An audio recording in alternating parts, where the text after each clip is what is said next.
president for smaller government, right? It's like, can't we go back to the good old days of small government republicanism? Actually, what a lot of people don't realize is that every year for 8 years, he increased government year after year after year. And a lot of people close to him say, well, we didn't have any choice because Congress kept presenting him with a bigger budget. Well, my answer, if I was brought a bigger budget, is I would say, go back, sharpen your pencil, I'm not signing it. And if they bring me another one, I'm not signing it. They can bring me every big budget they want, I'm not signing it.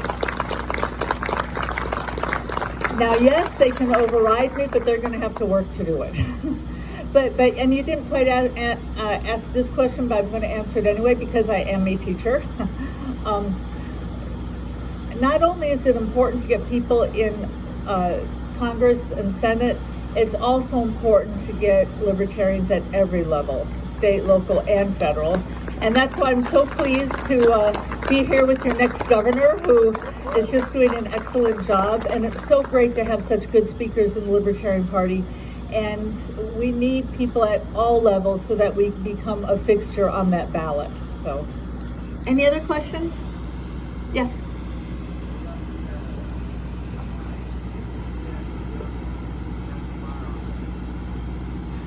So the ATF, I don't see any reason to keep the ATF except for...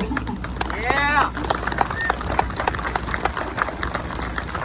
With one small exception, and that would be they might serve some useful function having to do with bombs, okay? But we can put that in the military and get rid of the ATF. And I jokingly ask, you know, what do firearms have to do with tobacco anyway? Yeah, I know, the government and how things get pieceworked in.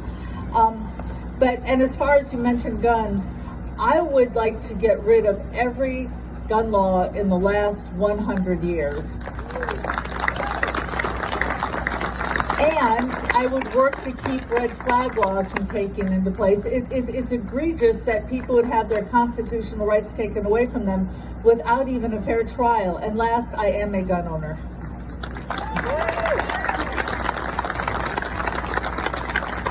Are there any other questions? Yes. Dr. Jorgensen, my question isn't about policy. It's about what I believe to be the biggest hurdle that the Libertarian Party faces trying to get candidates in the office. It's the infighting that we have within the party.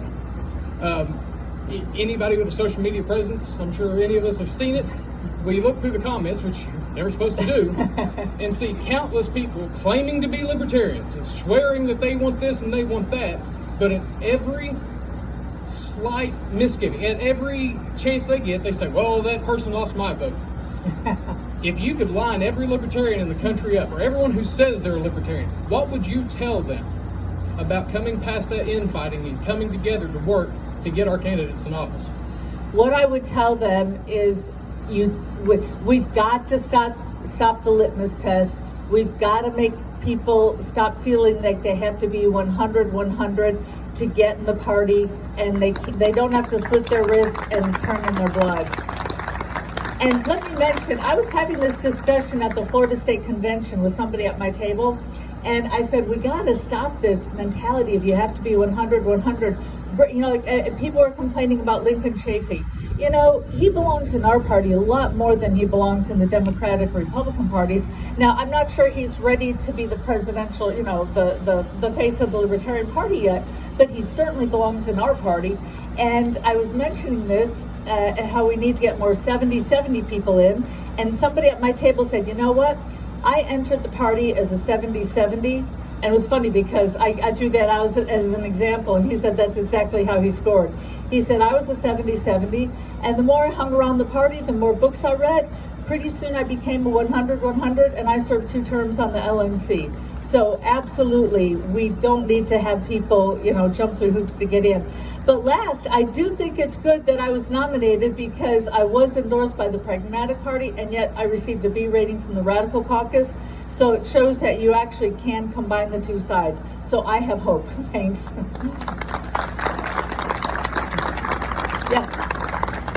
What do you say to people who say voting libertarian is like throwing your vote away?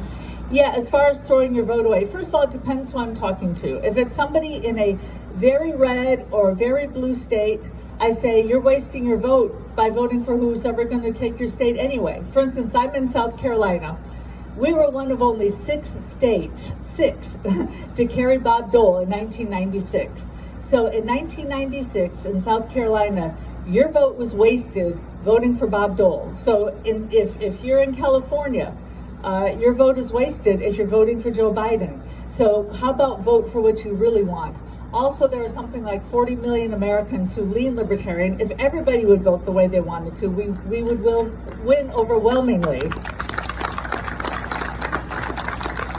And last, here's something you may not know, and I'll get you next.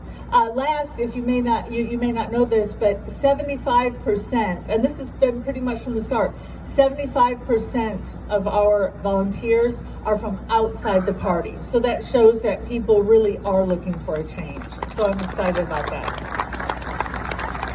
Yeah, I'm not sure if I can hear you all the way in the back, but I'll try. How do we get you in the debate? Oh. I heard that loud and clear without a microphone. Thank you. Here's how you do that. If you get called by a pollster, tell them you're voting for me. Encourage all your family and friends. Say, check her out. And if you even think there's a good chance you'd vote for her, if you get called by a pollster, say that you're voting for Joe Jorgensen, because we have to get to the 15%. Gary got so close, 13.6. We just have a little ways to go. And I'm hoping we can get there.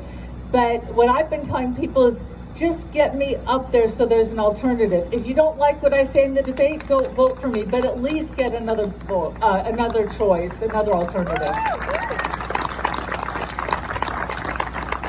Yes.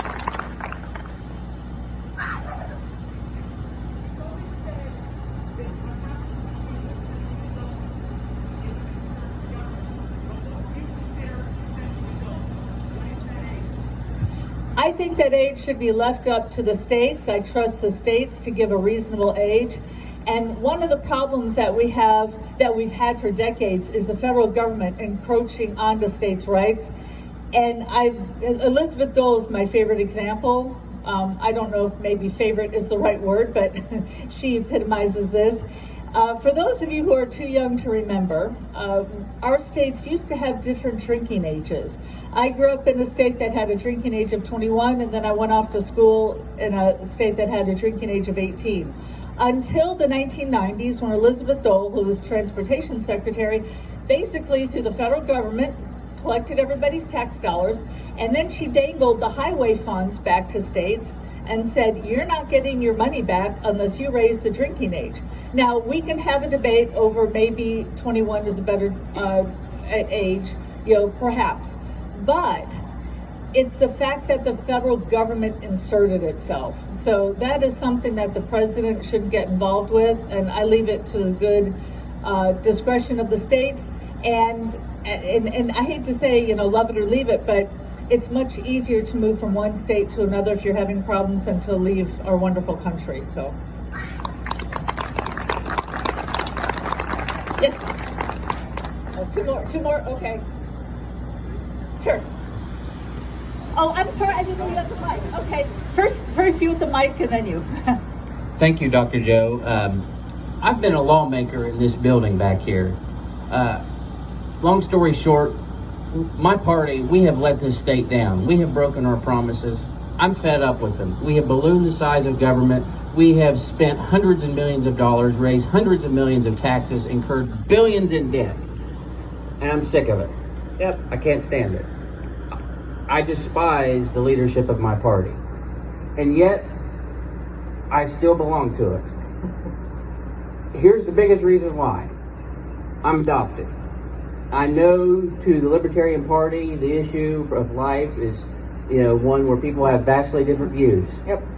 How does the party lead on this issue to get people like me to say, to heck with it? Get out of the failed Republican Party, get out of the failed Democrat Party, and actually make some real change and keep our promises for once. Yes, well, I hope we can bring you in. One thing I do point out that Dr. Ron Paul was staunchly pro-life and he was nominated as the Libertarian presidential candidate. But here's the thing, actions speak louder than words. If you look at the Republican Party, you'll see it says pro-life, but then how do they vote? They vote to fund Planned Parenthood. You've got somebody like John McCain who gives a big thumbs down for getting rid of Obamacare. And it was Obamacare that gave us this tragic story of these nuns that broke my heart. For those of you who aren't aware of this, Catholics in general believe that abortion is murder, but especially Catholic nuns. And under Obamacare, they were forced to provide insurance that offered abortion. So you're telling religious people they have to do what is considered murder, and that's abominable. So the one thing about the Libertarian Party is even the staunchest pro-choice person would never vote a single penny of taxpayers' dollars to abortions or to promoting it, as opposed to the Republican Party, which hasn't had a problem with that. So I would say that even though the Libertarian Party says government should stay out of it, they're certainly not going to be voting taxpayer dollars against people's beliefs and against people's religion. So, but wait, before I move on to I hate to put you on the spot, we do have membership forms with us. Was that good enough to bring you over? You're getting closer. I'll take that. I'll take that as a almost yes. Thank you. And you were the last one. Thank you for your question, or thank you for your talk. Of course. But you mentioned earlier about trying to get into the debate world. Has anybody ever approached you about going on the Joe Rogan podcast? About what? Going on the Joe Rogan Experience podcast? Oh, yes, and we're working on that now. And I don't know what information I can give you on that. All I know is my people are talking to his people, and I hope you'll see me on there soon. So thank you so much for that.